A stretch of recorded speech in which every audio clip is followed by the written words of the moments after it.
أعوذ بالله من الشيطان الرجيم.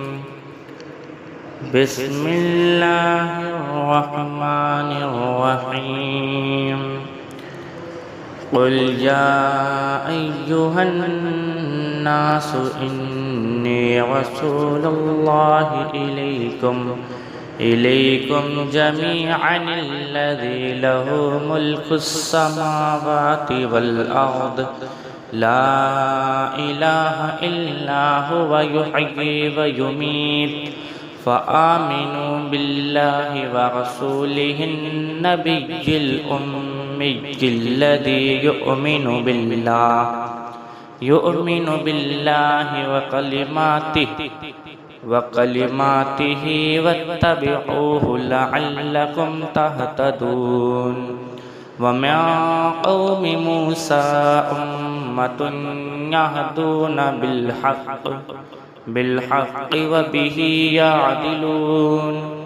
وقطعناهم 12 أسباطا أمما وأوحينا إلى موسى إذ استسقاه قومه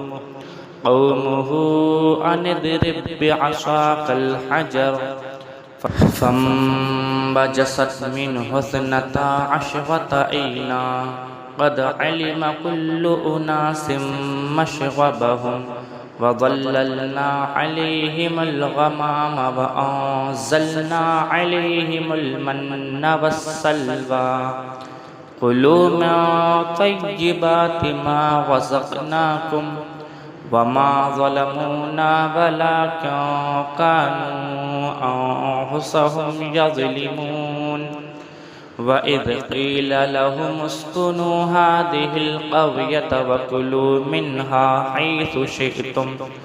حيث شئتم وقولوا حطة وادخلوا الباب سجدا نغفر لكم خطيئاتكم سنزيد المحسنين. فبدل الذين ظلموا منهم قولا غير الذي قيل لهم فأرسلنا